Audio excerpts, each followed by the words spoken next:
Ko sa ngalan ni Kristo, maayong hapon kayong tanan. May hapon sa upod.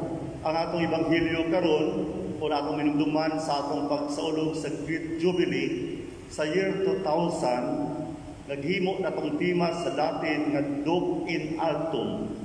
Doc in Altum. Ang pagpalawod na kinahanglan diya sa atong pagsusi sa simbahan, na daghan pa kita angay nga buhaton unsaon nato nga motubo o mudako ang atong pagkasimbahan. Sama sa mando ni Hesus, pagpalawong kamo nga tungod kay daghan na kanila na discourage nga wala sila nakuhang isda. Pero sa mando ni Hesus, pagpalawong kamo, diya silang pagtuman, nakuha nila ang daghang isda. Then ginan sa Jesus, sukad karon mangingisda na kamo og mga tao. Kung sa ibot pasabot dili mga igsoon, kita karon ang isultihan ni Jesus isip mga binunyagan na kinahanglan ang atong pagpaningkamot, ang pagpalawong diha sa atong pagtuos to Ginoo nga atong madala ang atong mga kaigsuunan balik ngadto sa Dios. Nga atong madala ang atong mga igsuon, atong mga anak, mga parente, nga karon daw halayo na sa simbahan, na nalayo na sa atong Ginoo. Mo kini ang tahas nga karon ipahinumdum sa atong Ginoo karon. Sa nasod nga ako naservisyohan sobra pito ka tuig, grabe dito pangitabo. Naanay mga simbahan nga gipangbaligya, gihimong restaurant. Ngano tungod kay wala nay manimba. Kinahanglan nga ibaligya sa diocese tungod kay kung dili ibaligya, mugasto ang diocese pagbayad ng tax sa gobyerno o maintenance. So aron nga dili makakuha at kwarta ang diocese, ilang ibaligya. So mo na uban gihimong restaurant na simbahan kaniadto. Dako nga seminaryo dito na Siako nahimo ng winery. Gibaligya pod gihimong winery. Tungod kay wala nay mga batan-on nga sulod sa pagkapari. Wala nay senarista.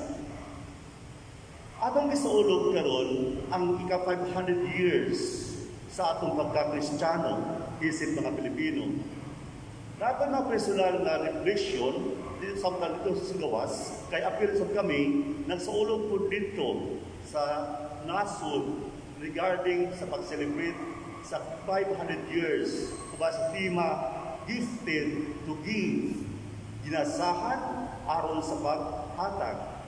Ang akong pangutana, kung nahitabo sa ubang nasod karon na nagagamay na ang mga Kristiyano, nagagamay na ang manimbawon, unsa kapoy mitabo sa Pilipinas after 100 years? Sigurado ko, walay usa nato din makabot pa o 100 years. Kung mga matay ta, do you think ang mga batanon musunod ba sa atong paningnan?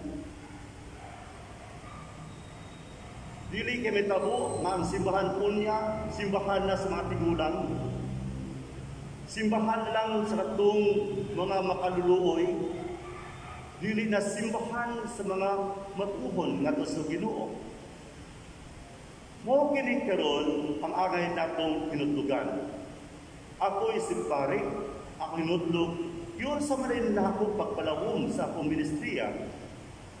Aron ako makadani, makadako og mga tao nga madala paduol sa Ginoo, madala sa simbahan. Kamo isip mga kinikanan, diyon sa inyo pagpalawong nga inyong mapadala ang inyong mga anak, inyong madala ang inyong mga apo.